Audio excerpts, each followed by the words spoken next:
la naissance de Yaakov et Esav.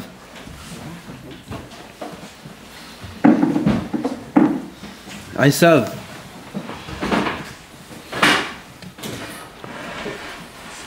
Esav. Qui c'était Esav? Qui était ce fameux Esav? Et c'est important de savoir qui il était. Parce que si la Torah nous parle de Esav et de Yaakov, c'est pour nous dire qu'on doit ressembler à Yaakov et pas à Esav. Qui était ce Esav? Septième Istama au Talmud Torah. Au Talmud Torah, on donne des dessins coloriés. Il y a un des dessins, il y a Yaakov et Esav. C'est quoi le dessin d'Esav? Comme la Torah un peu nous le décrit. Ish Sa'ir, plein de poils, barbe comme ça. Méchant, comme les dessins qu'ils amènent les enfants du Talmud Torah, ou de la maternelle. Vous allez voir, c'est des dessins qui vont vous amener. Et Yaakov et Esav. Un personnage comme ça, dur, un voyou. Bémet, la Torah a décrit sur lui des actions de voyou. Rotsea, Eshetish, il a fait 7 averot en un jour. Tsaïd, il frappe les chiens. Qu'est-ce qu'il fait dans la rue? Esav! Ça, c'est le personnage d'Esav qu'on s'est tous dessiné dans l'esprit. Et ce qui est après, a priori décrit dans les psukim, dans les midrashim. Aval, dans la suite de la paracha, on voit que lorsque Yaakov a pris les brachot, qu'est-ce qu'il a fait, Esav? Il a pleuré. Il a vraiment pleuré.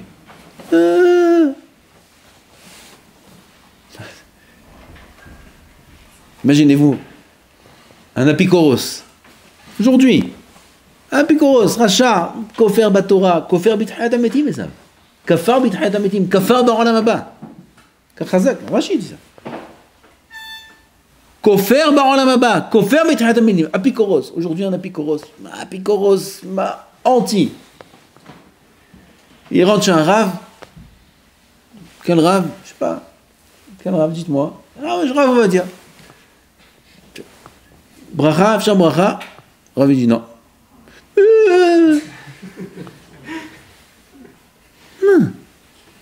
Comment il arrive chez le Rav Bichlal? Je ne sais même pas comment il arrive chez le Rav.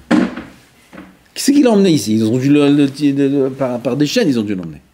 Il est chez le Rav dit non, pas de bracha. Il pleure. Qu'est-ce que c'est cette scène-là? Esav, il pleure. Bon, il n'a pas reçu de bracha. C'est bracha pour lui. Kafar bakol. Il y a un problème. Qu'est-ce qui se passe? Avec qui on a affaire ici? C'est qui ce personnage? C'est qui Esav? Zod Varod. On verra par la suite.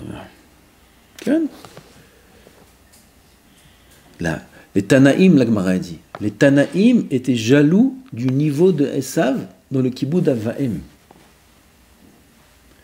Chazal, ils disent qu'il n'y a pas un homme, je crois que c'est le Zohar qui dit ça, qu'il n'y a pas un homme au monde qui a respecté son père et sa mère comme Esav.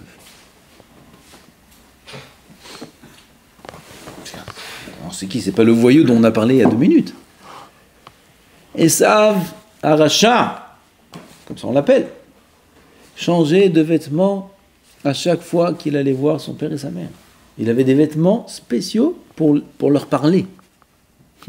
Qui a fait ça? Où on a vu une histoire pareille dans le chasse? Il avait des vêtements spéciaux juste pour parler à ses parents, pour se présenter devant eux. Et c'était les vêtements les plus beaux qu'il avait. Plus beaux que les vêtements de Shabbat. C'est le voyou qui tue, c'est le voyou, c'est le meurtrier, c'est qui?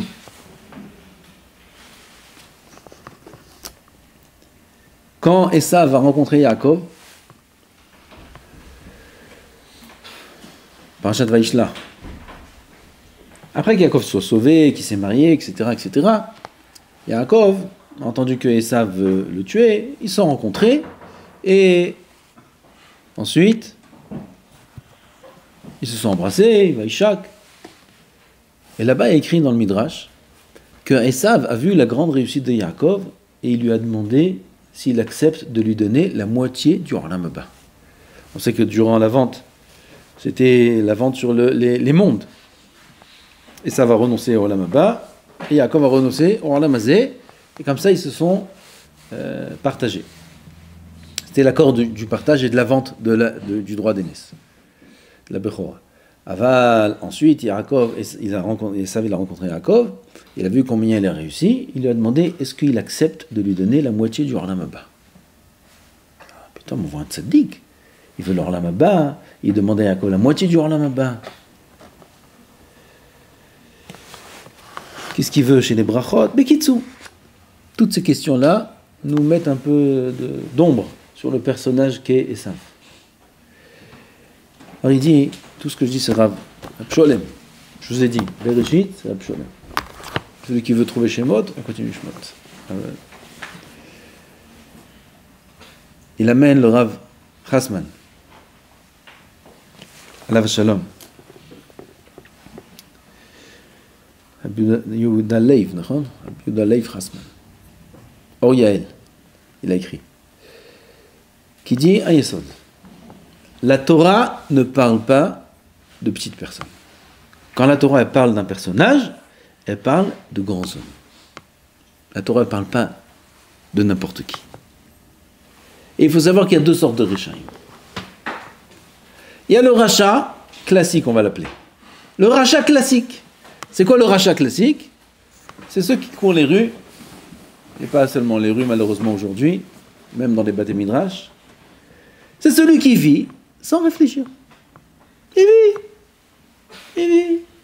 Il mange, il dort, il fait la haverot quand il a envie de les faire. Il fait les mitzvot aussi parfois quand il a envie de les faire. Il vit.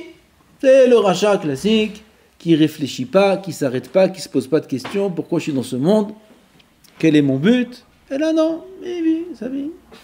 Il n'a pas d'intention d'énerver Hachem, parce qu'il ne sait même pas qu'il y a une notion d'énerver Hachem, il ne sait même pas c'est qui Hachem.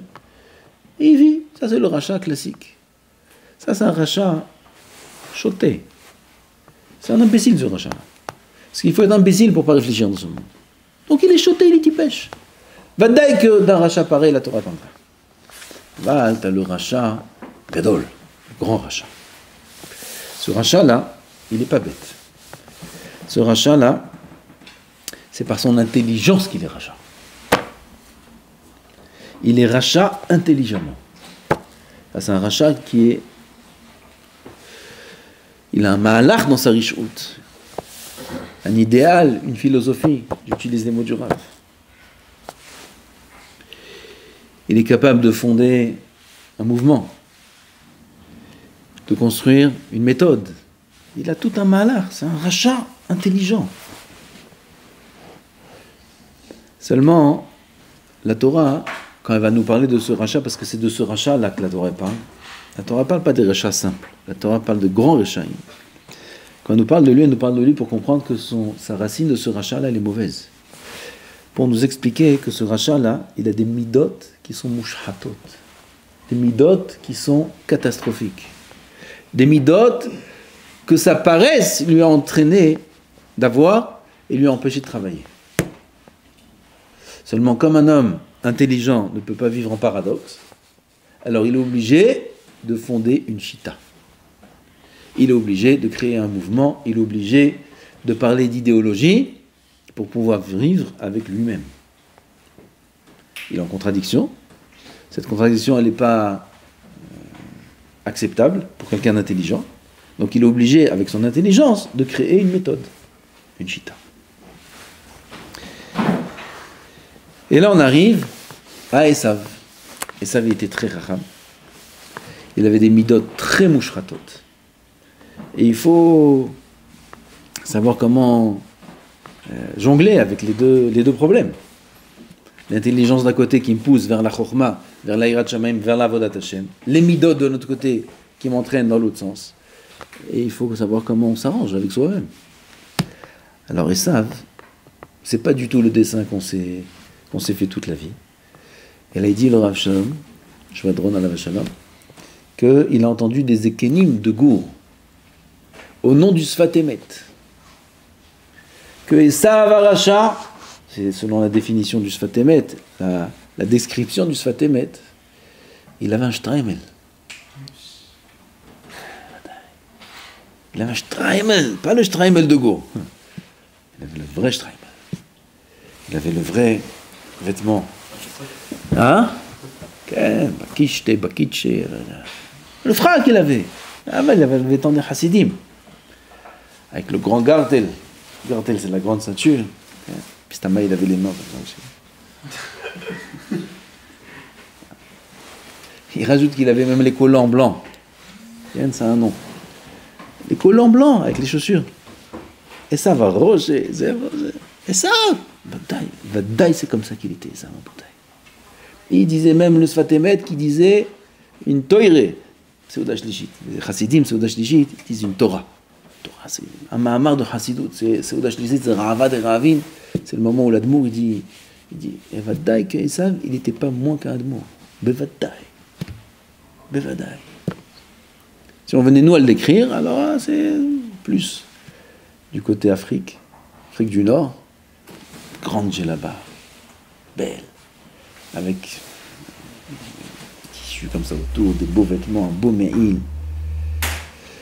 Il devait avoir une mitznefet belle comme le Ben Ishraï, ou alors un tissu qui lui couvrait le visage comme ça, tout le tour, comme Baba Saleh. Zaken avec la barbe blanche, les yeux en bas. C'est Esav, ça c'est Esav. Non, mais il faut demander une bracha. Il faut demander une bracha de ça Esav là. Écoutez la suite. Alors quelles étaient ces sichot à Esav? De quoi il parlait? Quelle était ses divrei Torah? Quelle était sa philosophie? Esav il disait Rabbo Isai, selon le Sfat Emet. Moraï Verabotai. Chez nous, ça dépend. Mais c'est un maïs, il était Sfaradi. Non, il n'y a pas de Sfaradim qui sont comme ça, c'est pas possible. T'es Ashkenaz. Hazushan, Hazushan. Il n'y a pas. C'est pas en mon. C'est une blague, mais qui est pas. C'est pas une blague. Mais c'est pas en mon nom. C'est pas en mon nom. J'ai entendu ça de grandes sadikim. Comme j'allais, c'est pas le sujet maintenant. C'était quoi sa Torah et ça? Alors maintenant on le voit avec un grand Streimel, avec les mains comme ça, le gartel, comme ça, avec des nidoudim, de Hatzilut, comme ça. C'était quoi sa Torah et ça? Et ça lui disait qu'il ne faut pas être assourd d'être kitsoni. Il ne faut pas être extrémiste. Il ne faut pas aller à l'extrême. Ma putain. Ma putain. אסור להיות קיצוני. למה? יפה תורה עם דרך ארץ. צריך דרך ארץ. תורה ועבודה. Il faut ודאי, העיקר c'est l'accomplissement. Il faut être אהבת ישראל, כיבוד אב ואם, תכלית. ודאי, גם de temps en temps il faut se détendre. Pas être extrémiste, il faut se détendre. Il faut aller chasser. Les tzahayot, des ofot, jouer au football, jouer, se détendre, pas être extrémiste. Al vadaï, Torah, vadaï mitzvot, vadaï. Aval, joindre l'utile à l'agréable. Il en a fait une Torah, il en a fait une idéologie, et il est persuadé qu'avec ça, on va en là-bas. On traduit l'idéologie des saves avec nos mots pour qu'on comprenne un petit peu. Mais vadaï que c'était beaucoup plus profond que ça. Beaucoup plus fin que ça, surtout. Beaucoup plus fin que ce qu'on est en train de dire.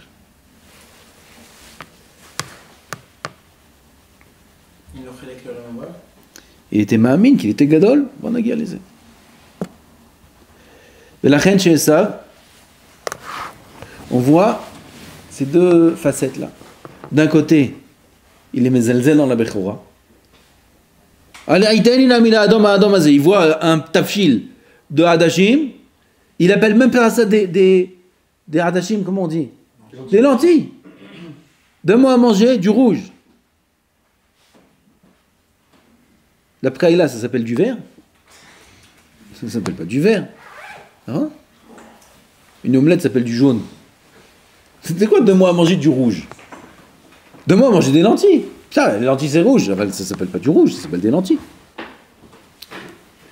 Bal ta'ava she'en kamo ba'olam. Il voit même pas de quoi il s'agit, il voit la couleur. On a parlé de ça déjà dans un shiur il y a quelques années. Tov, tu me vends ta Bechora, vaïvez. La Torah elle dit vaïvez Esav ta Bechora. La Torah elle dit ça. Bechora, mali Bechora, mali zé. Et après, il pleure qu'il a vendu la Bechora, il regrette d'avoir vendu la Bechora. Qu'est-ce qui se passe? Kiboud Avaer, et après, des meurtres. Sans réfléchir. Un meurtrier. Il veut le Olam Haba. Et après, il va faire toutes les taravot du Olam Hazé. Et ainsi de suite.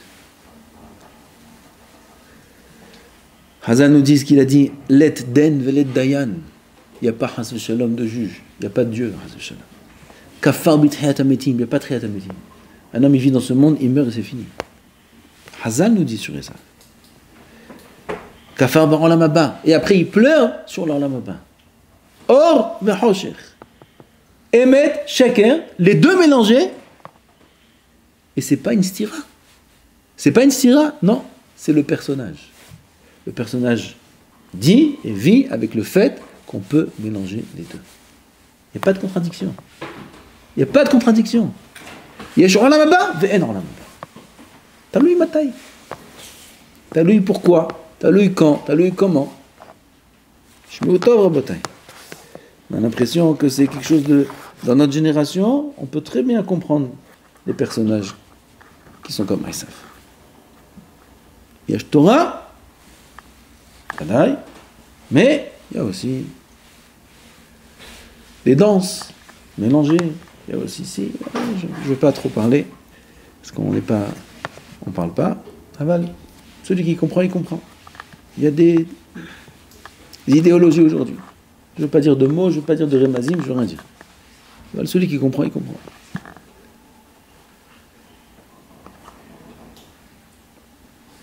Dans le Zohar, il écrit, tout le monde sait ça, que la tête de Esav a été enterrée à Ma'arat HaMachpelah. Sa tête, elle est dedans. Elle est avec Abraham, Yitzhak et Yaakov. La tête d'Esav, elle est dans Ma'arat HaMachpelah. Aval, son corps, non. Parce que dans le corps, il y a le cœur. Libé latav, il dit le Zohar. Son cœur, il n'était pas bon. Son cœur, il ne peut pas rentrer dans Ma'arat HaMachpelah. Le cœur, c'est les ta'avot. Dans sa tête, Esav, il sait tout. Yesh Elokim. Betzach na'avod et Hashem. Bersia, tachlit, akol. Sa tête, tout. Les ta'avot, le cœur, l'eau. Mouchat, sheba mouchatim. Comment on peut combler, pas combler, assembler, joindre, il y a un mot qui ressemble à combler. Combiner. Comment on peut combiner les deux choses? Comment on peut combiner la connaissance, le Emet, la Torah, avec les Midot Mouchatot? Il faut créer une Torah. Il faut créer une idéologie. Il faut créer un Mahalach. Il faut créer un Mahalach à Botaï. Et ce Mahalach-là, si la Torah en parle, si la Torah nous parle de lui, c'est que ce Mahalach-là peut exister en chacun de nous. En chacun de nous, il peut y avoir un Mahalach kazé. L'inverse de Yaakov. Yaakov, Ishtam. Ishtam, il ne connaît pas l'armoumiyot, Zarachi dit, il ne connaît pas les ruses. Ishtam, Tam, c'est entier. Entier. On a une histoire avec un personnage comme ça, histoire connue, on a peut-être dit déjà dans les shiurim, c'est très connu, sur Aristote. Aristo, on dit en français. Aristote en français, en hébreu c'est Aristote. Aristote, on a dit déjà, le Rambam dit sur lui, que son niveau était proche de celui de la Névoa. Tu comprends ce que ça veut dire? Le niveau d'Aristote était proche d'un goy. Il a fait une avoda dans la marshava, il est arrivé à un niveau proche de celui de la Névoa. On n'a aucune notion de la grandeur de l'homme. Aucune notion de qui c'était. Si le Rambam s'exprime comme ça sur lui, déjà on ne sait même pas c'est quoi la Névoa, On comprend comment un goy, avec son esprit, peut atteindre la névoie. Ah, le Rambam nous dit ça. Et tout le monde connaît l'histoire d'Aristote, qui a été surpris par ses élèves. Eshetish. Eshetish, ni plus ni moins. Eshetish, c'est une abomination. Eshetish, c'est du vol. C'est terrible, Eshetish. Eshetish, c'est assaut pour un goy. Un goy, il n'a pas le droit de faire Eshetish. Pourquoi? C'est la chose la plus basse qui peut exister sur Terre. Eshetish, lama. À plus forte raison pour un homme tellement grand qu'Aristote. Tellement grand, tellement chacham. Il a été surpris. Qu'est-ce qu'il a répondu? Vous savez? Il dit, maintenant, je ne suis pas Aristote. Il n'a pas dit, je suis tombé. C'est un homme intelligent. Il ment pas, il rigole pas. Il n'a pas dit, je suis tombé. C'est la faiblesse de l'homme. Non, parce que pour lui, il n'est pas tombé, Rabotai. Pour lui, dans sa Torah, dans sa thèse, dans son idéologie, ça ne s'appelle pas tomber. On peut être deux personnages. Où est le problème? Où est le problème? Il y a Aristote, le grand penseur, le grand philosophe. Et il y a monsieur, le personnage qui est en lui, plein de tavot, moi. C'est pas sauter. Là, je ne suis pas Aristote. C'est quoi? Quel est votre problème, Birnam? Et ça aussi, il l'a rentré dans la philosophie. Ça aussi, il l'a rentré dans le... Oh, il va voir d'avant. Oh, il va voir. Yaakov Ishtam, Yaakov aussi. Yaakov, c'est pas Yaakov lui-même. Voilà, Israël. Aussi, ils peuvent fauter. Ils peuvent fauter même des fautes graves. Le Yehudi Yachar, le Yehudi Tamim, quand il faute, quand il tombe, il a honte. Ça lui fait mal. Il regrette. Il admet, il avoue. Ça, il est en bonne santé. Avec quelqu'un qui est capable de fauter, mais que pour lui, c'est même pas une faute. C'est pas une faute. Il peut être à la yeshiva et aller voir un film. Et aller faire ci, et aller faire ça. Et il est bien avec lui-même. Il est bien avec lui-même. Il sent pas un problème. Il sent pas qu'il a changé quelque chose. Il y a beaucoup de petits Esav, Chas v'Shalom, aujourd'hui, parmi nous. Chas v'Shalom. Zé Esav Aracha. Zé Esav Aracha. Et il nous dit le Rav quelque chose de très fort. Qu'il faut savoir que Esav, que cette idéologie, la Chas v'Shalom, elle est pire qu'un vrai rachat. Hazal nous disent Kol Talmid Chacham she'en bo da'at nevela tova emenu. Tout Talmid Chacham. On parle de Talmid Chacham, mais non, on ne parle pas d'Esav. On parle de Talmid Chacham qui n'a pas de da'at. Il n'a pas de da'at. Nevela, elle est mieux que lui. C'est quoi une nevela? Une bête morte, un cadavre. Un cadavre, on dit? C'est mieux que lui. Il demande le Rav, question, Metupka midvash, cette question. Mamash matok midvash, cette question. Regardez la question qu'il demande. Qu'est-ce qu'ils ont trouvé, Hazal? Qu'est-ce qu'ils ont trouvé, Hazal, dans une nevela qui est mieux qu'un Tamir Haram qui n'a pas de date? Dis-moi, il est comme une nevela. Bon, alors ça veut dire une nevela, c'est rien, et lui aussi, il est rien. Ah non, elle dit, une nevela, c'est mieux que lui. Une nevela, c'est mieux que lui. Mais moi aussi j'ai le tirout, Mais moi aussi j'ai le tirout. On est dans une dracha, on n'est pas dans un shiur d'alacha. Le tirout, c'est écrit devant mes yeux. Je l'ai lu avant aussi. Ah bah la couchée, elle est... Quand on se précipite vers le tirout, à son père, la force de la couchée. Ne nous précipitons pas. La couchée, elle est très forte. Kol Talmid Chacham she'en bo da'at. Un Talmid Chacham de Hazal, pas Talmid Chacham. לכבוד הרב הגאון הזה, כבוד הרב, זה רב וזה בטח. תלמיד חכם de Hazal, qui n'a pas de da'at. C'est belle comment un Talmid Chacham il n'a pas de da'at. Ou Azmaz, il Tamid Chacham comment celui-là? Da'at, c'est autre chose. Da'at, c'est pas la connaissance de toute la Torah. Da'at, c'est la réflexion. Je réfléchis. Mani, Mahayai. Où je fais? Ma Torah, elle me mène à quoi? Quelle est ma direction? C'est Da'at. C'est l'autre chose. Ce Tamid Chacham là, il connaît toute la Torah, mais il n'a pas de Da'at, il ne réfléchit pas. Il ne réfléchit pas à quoi sa Torah rime, ou elle entraîne dans quel sens sa Torah. Non, chef. Une Nevela, elle est mieux que lui. Alors on leur avait posé la question. Qu'est-ce que tu as trouvé dans une Nevela mieux que ça? Réponse. C'est quoi la particularité d'une Nevela? Hein? Ça sent pas bon. Nevela, ça sent pas bon. Ça, c'est mieux que lui. Pourquoi? Parce qu'une Nevela, tout le monde sait à son odeur que c'est pas bon. Ça sent, ça se voit, c'est clair. C'est pire que lui. Parce que lui, il est avec les Shtraimel, il est avec sa Torah, il est avec ses Inyanim, il est avec ses Tamid Chacham. Il est habillé comme un Tamid Chacham. Avalen Bodat, on ne peut pas savoir qui il est. Et on peut tomber dans son piège. Parce que cet homme-là, il va parler. Cet homme-là, il va faire du moussard aux autres. Le petit rachat, il a honte. Le petit rachat, il va se cacher. Le petit rachat, il ne va pas parler. Le grand rachat, il va parler parce qu'il a une idéologie, il a des thèses, il sait comment expliquer ses actions, il sait comment s'expliquer lui-même, et il va essayer de créer aussi un mouvement et de ramener d'autres personnes à sa chita. Parce qu'il ne peut pas vivre son mal tout seul. Il va le partager. Ça, c'est le grand rachat, ça. Ça, c'est le Talmid Chacham Shen Bodat. Une Nevela, elle est mieux que lui. Une Nevela, tu peux te préserver d'elle.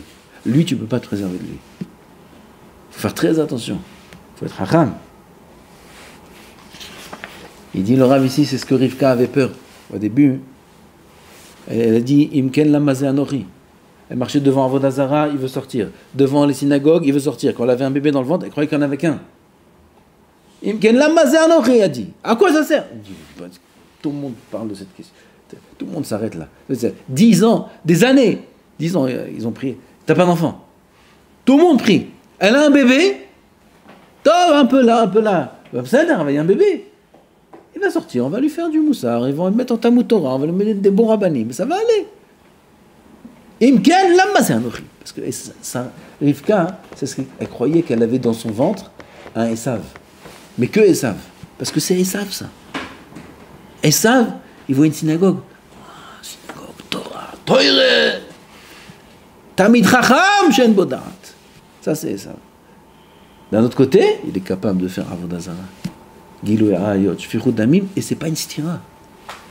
Il se sent bien avec ça. Il se sent bien avec ça. Ça ne le dérange pas. Elle a dit, quoi, c'est ça que j'ai dans le ventre?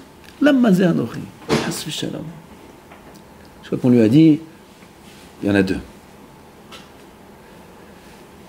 Pour finir, il raconte le Rav qu'il y avait un Shaliach Tzibour. Meforsam. Mina Meforsamim. Un Shaliach Tzibour très connu. Que lorsqu'il montait à la tfila de Yom Kippour, il faisait des tfilotes, il faisait pleurer tout le monde. Tout le monde. Il était mamad. Et lui-même, il pleurait. Et lui-même, il était dans l'air à la mode. Mamad, on aurait dit un saraf, malach Hashem tzvakot, ce Hazan, ce Nartibo. Il s'est avéré que des années, il mangeait Yom Kippour.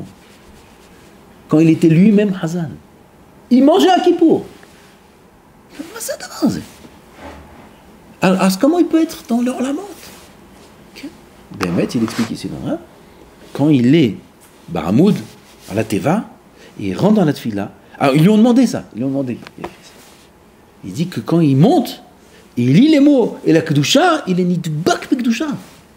Il imite aller, et il pleure. Bémet. Alors, quand il sort de ça, ces midot mouchhatot qu'il n'a pas travaillé, il ne travaille pas ses midot, il emmène tout de suite dans les maasim les plus graves. Quand il sort de la tfila, il a faim, il mange. C'est Kippour. Le Rav Leib Hasman lui-même, le Mashgiach, il dit qui peut avoir un bahour, comme ça il a dit dans une de ses sirotes, un bahour à l'Yeshiva, qui a fait comme ça, il sort d'une fila de minha, je fais comme ça, il avait la tête, Bémet, il sort, il a fini minha, il arrive dans le Khadar Ochel, tout d'un coup, il plonge dans la marmite de pâtes. D'un coup. C'est long cachou. Il y a la tête et il y a le cœur.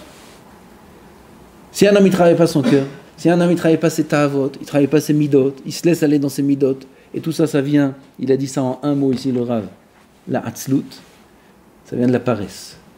C'est tout. Il n'a pas la force, il n'a pas envie. Il n'a pas envie, ça vient de la paresse. Il n'a pas envie de travailler le zrizout. Il n'a pas envie de travailler le réveil le matin. Il n'a pas envie. Pas d'ail. Moi aussi, j'ai pas envie. Qui c'est qui a envie? Personne n'a envie. Ça, c'est le point commun de tout être mortel. On a le chomer, on a le gouffre, on n'a pas envie. Mais pas d'ail, personne n'a envie. Un plus, un moins. Mais personne n'a envie. Seulement lui, il a décidé de se laisser aller dans son envie de dormir, son manque de motivation de travailler, comme tout le monde, mais lui, il se laisse aller. Sa hatzlut, la paresse tue tout et détruit tout, la hatzlut. On a fait plusieurs cours sur la hatzlut. Le Messilat Yesharim parle de la hatzlut de manière dramatique. Pas le Messilat Yesharim, Shlomo HaMelech. Un paragraphe entier juste sur la hatzlut, avec le Sader Hatzel. Tout qui fait pousser des ronces, qui fait pousser, il ne travaille pas ses midot. Comment il va vivre celui-là? Il va vivre mouchrat. Il va aimer les ta'avot. Il ne pourra pas travailler sur ses ta'avot. D'un autre côté, il va être Yireh Shamayim, parce qu'il va étudier la Torah, il va connaître la Torah. Et il a aussi une neshama qui le pousse dans l'autre sens. Has v'shalom de vivre dans ce paradoxe-là. Et là-bas, il faut travailler ses midot. Il faut travailler ses midot. Il faut faire dominer la Yirat Shamayim sur les midot, sur les ta'avot. Il faut étudier beaucoup de moussar pour Has v'shalom ne pas être comme ces bahourim là qu'on entend, qu'on voit, qui peuvent vivre avec, je ne veux pas dire Esav, c'est le personnage d'Esav, sinon la Torah ne parlait pas de lui. S'il n'existe pas aujourd'hui, pourquoi il écrit dans les psukim? S'il écrit dans la paracha, c'est qu'il existe. Il peut exister Has v'shalom chez nous aussi. D'où la chova atsuma de travailler ses midot et d'étudier du moussar et d'être Yaakov ishtam, Yoshev Ohalim ishtam, parfait. Kullo oved Hashem, rak avodat Hashem.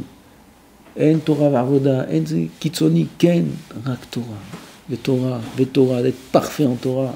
De ne pas se créer une nouvelle idéologie, même si toute la terre elle parle de ça, même si toute la terre elle vit comme ça. Même s'il y a des mouvements comme ça, et même s'il y a des yeshivot comme ça. Has v'shalom. C'est pas la Torah qu'on a reçue Ber Sinaï. C'est pas la Torah de nos maîtres. La Torah Hadasha, de ceux qui ont du mal à travailler leur ta'avot et qui ont besoin de joindre l'utile à l'agréable et de se permettre des choses que la Torah l'interdit mifourash. Et d'en faire une idéologie, une théorie qui sautère tous les poskim. Et là, il faut se renforcer. Il faut étudier beaucoup de moussa. Il faut être tamim. Tamim tiyem Hashem Elokecha. Yaakov ishtam Yoshev Ohalim. Il faut ressembler à Yaakov. Yoshev Ohalim. Ishtam Yoshev. Il ne connaît pas d'armoumiout. Il ne connaît pas. Il connaît pas Yaakov. Yaakov, il a roulé la vanne. Vous savez qui il faut être pour rouler la vanne? Vous savez qui il faut être pour rouler la vanne? Elle a averti Rachel. Elle a dit à Yaakov, la vanne, il est armoumi. Ahivani barmoumi, il a dit. Il dit, moi, t'inquiète pas. Il a dit à Rachel, t'inquiète pas, tu peux compter sur moi. Yaakov, tu connais les combines. Je vais apprendre les combines. Je vais mettre rien. Non, il faut Ishtam Yoshev Ohalim. Ishtam Yoshev Ohalim, c'est pas Tam, il ne connaît rien ici. Ishtam, il est entier dans la Avodat Hashem. Il connaît tout. Il connaît le mal, il connaît les ruses, il connaît toutes les philosophies, toutes les théories, toutes les thèses, il connaît tout, il connaît Esav par cœur. Et il se sauve du chemin d'Esav. Un homme qui faute, il avoue qu'il faute. Cachez-le qui faute, il a honte d'avoir fauté. Il est metaken, il est shoef, il prie, behemet, de plus fauter. Il est metaken les midot, il travaille sur lui. Zay Yaakov, Ishtam, Yoshev Ohalim. Shem Yizakenu, Baruch Adonai L'Olam, Amen.